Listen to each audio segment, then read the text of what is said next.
Kama kuna kipindi cha kumwona Mungu, ni kipindi hiki.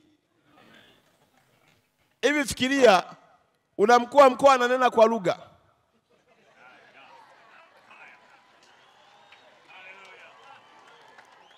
Yaani una mkuu wa mkoa ambaye hamuonee aibu Yesu. Yaani una kiongozi ambaye akiingia kwenye magoti hauwezi kuelewa kati ya makamasi na machozi akiwa na utafuta uso wa Mungu. Alafu wewe mwana wa Mungu unakuwa mnyonge.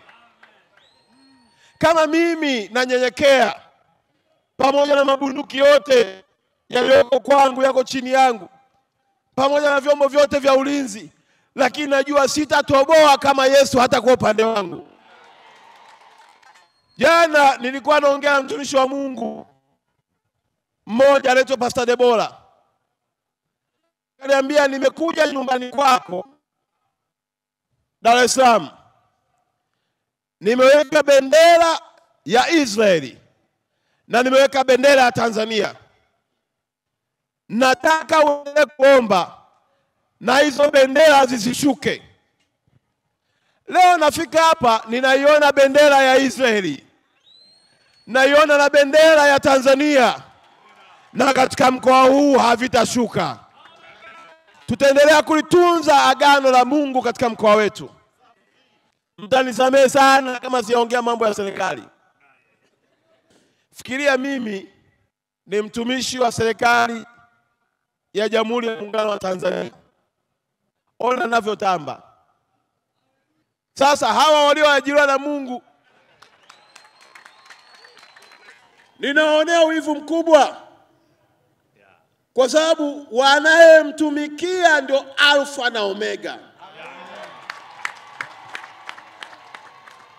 Kwake yeye kila goti litapigwa na kila ulimi utakiri. Mimi tabaki hapa naelezea mradi, tunataka tujenge SGR, tunajenga uwanja wa mpira. Lakini wao wanaongelea Mungu ambaye anaiona dunia yote, ambaye akiamua kuzuia ugonjwa usije kwenye taifa letu, anazuia ugonjwa. Na mimi najua wanaowachonganishaga viongozi wa dini na serikali, na wajua. Wewe fikiria hapa alivyofundisha mtumishi wa Mungu. Kuna mtu anaweza akachomoka kipande kadogo tu, kata. Viongozi wa dini wa mkoa wa Arusha waionya serikali. Watu wanaanza, sasa huyu anasemaje haya? Hii imekuaje? Baba Shedraka, hubiri. Mimi nitawalinda viongozi wa dini wa mkoa wangu kwa kadiri ya nguvu niliyopewa na mamlaka ya Mungu, ili wafundishe kweli bila uoga.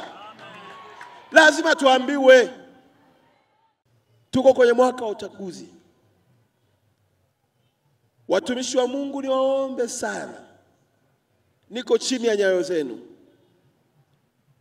Semeni yale mlioyasikia kutoka katika kiti cha enzi. Semeni yale ambayo Mungu amewapa kuyanena kupitia Roho Mtakatifu. Sio yale ambayo tunawaambia sisi wanasiasa. Hapa nilipo mimi ni mwana CCM. Nitakwambia mambo ya chama changu. Atakuwepo mwingine wa chama chake, atakwambia mambo ya chama chake.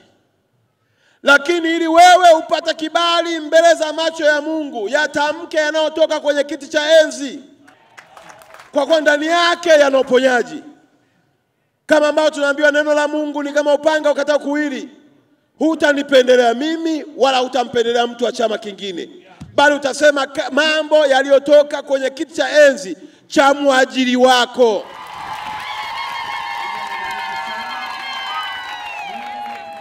Hapo utaliponya taifa. Huwa najisikia vibaya sana sikukuu zetu, hasa sisi wa Kristo, zinapobadilika, badala ya kuelezea habari ya Kristo zinaelezea habari ya uchaguzi na siasa.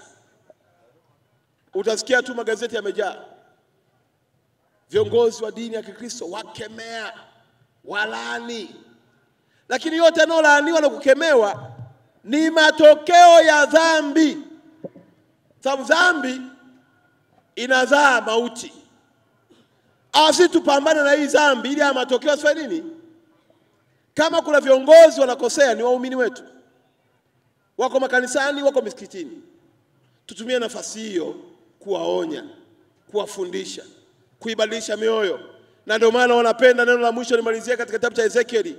Anasema nami nitatia roho wangu ndani yako. Kwa nini anatia roho wako? Sababu anasema nitang'oa moyo wa jiwe, nitatia roho ya nyama, nami nitatia Roho Mtakatifu atakaye kutarakaisha kuyashika yaliyo yote ili kuyafanya yale mapenzi ya Mungu. Tumuombe Mungu ang'oe moyo ya jiwe, aweke nyoyo wa nyama, aweke Roho wake Mtakatifu ili sisi waumini tuyafanye yale yote ambayo Mungu anayataka. Mtakumbuka miaka ya nyuma hapa Arusha, kuna mtoto alienda kumchimbia mama yake kwenye chemba hapa Arusha.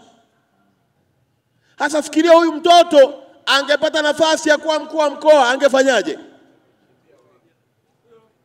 Kwa hiyo unaweza kashangaa unapambana na serikali, kumbe kuna mtu inabidi atengenezwe ili akiingia pale awe ni mtu mwema.